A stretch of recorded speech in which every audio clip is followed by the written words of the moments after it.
যারা অন্যায়ভাবে পেশি বা অর্থশক্তিকে ব্যবহার না আইনকে সম্মান জানিয়ে জীবনযাপন করছে, তাদের জন্য বান্দরবানে স্বাভাবিক জীবনযাপন করা দুর্বিষহ হয়ে উঠেছে। বিশেষ করে ধর্মের নামে যখন কোনো ধর্মীয় প্রতিষ্ঠান এই ধরনের আমরা কেনা এবং আমাদের নামে বলতে আমাদের মিশনের নামে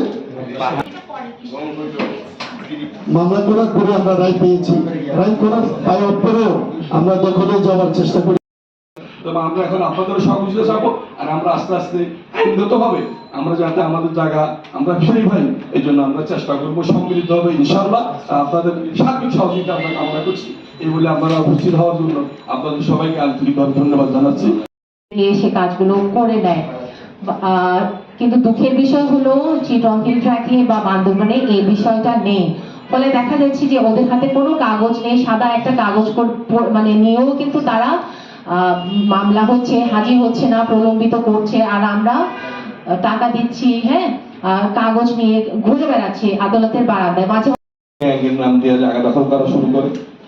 পরবর্তীতে 2005 সালে 7 সালে 111 যখন তত্ত্বাবধায়ক সরকার আসে, তখন আমরা এটা নিয়ে লেখালেখি করি এবং আমরা এটা নিয়ে লেখালেখি করার পরে সেখানে সেনাবাহিনীর লোক চলে গেছিল এবং সেখানে তাদের সাথে অনেক পাল্টাপাল্টি হয়েছিল এবং এরপরে আমরা একটা জেলা প্রশাসক আমি সেই সময়ে লোক কিন্তু ওনারা যেটা করে এটা হচ্ছে 15/9/2000 বা মূল মালিক ছিলেন ম্যাক্রম নামের একজন ব্যক্তি।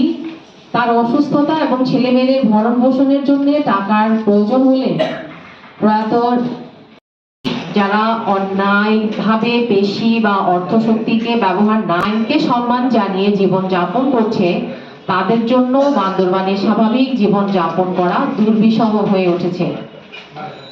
বিশেষ করে ধর্মের নামে যখন কোনো ধর্মীয় প্রতিষ্ঠান এই ধরনের